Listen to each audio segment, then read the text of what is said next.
Been up all night trying to figure out what's the problem with this electrical parasitic draw on this E320 Mercedes-Benz. Alright, so it was dark last night when I did the video.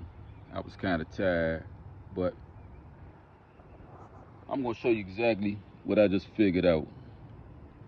So, this is my power probe right here. So I'm going to explain this real quick, how to use this power probe, how to test these lights, how to test pretty much anything electrical. Here's the power probe. Here's my battery. This is the old auxiliary battery from that car. Actually, I didn't even need a new battery. This battery's still good. Anyway, so got that on the negative. Put this on the positive. Boom. As you can see, I got 12.3 volts on the power probe. So you got this thin negative wire that comes off. So I found out that the last pin, so that's the same light circuit board. I just got it flipped backwards. This is the one I got from the junkyard. That's the original. Both of them are actually good. So when you flip it over, the pin all the way to the right side is your ground wire. So once I touch any of the other pins with this needle and push this power button, it will send power from this battery through the device. So as you can see, I got a good circuit going. Everything is fine. So once I hit the positive,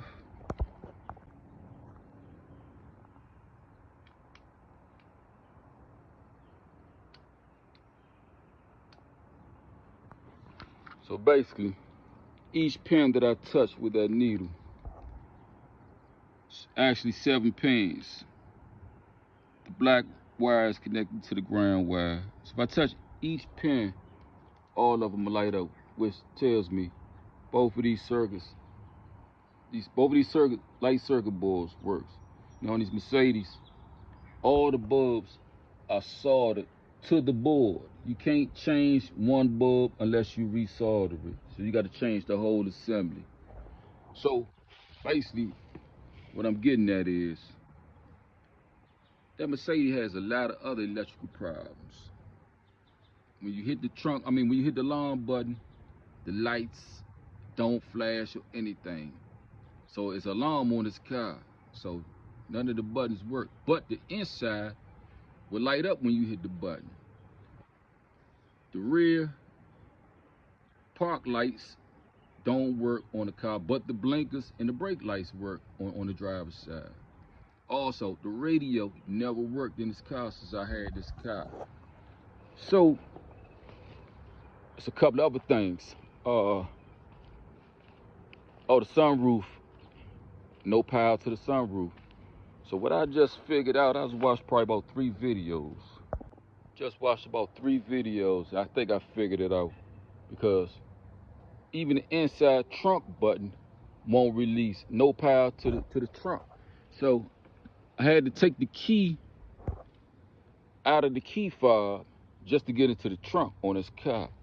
So what I figured out, this whole fuse block right here, this whole fuse block actually is a computer module. It's called a SAM module, S-A-M.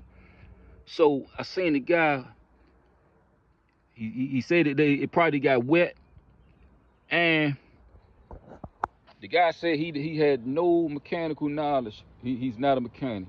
The guy changed that in his car. Everything in this car started working. The excitement I seen this guy portray, I say, hey, I gotta try this. So I'm about to try this right now.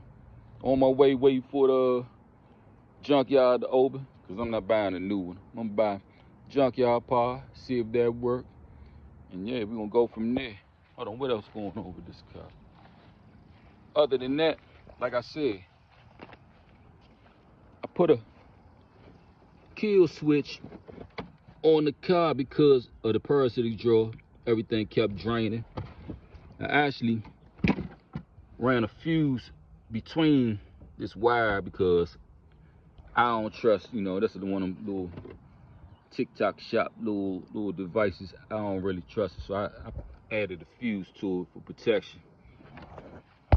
So basically, once I come from the junkyard, put a new pod on, come back with another video, man. I hope somebody with this.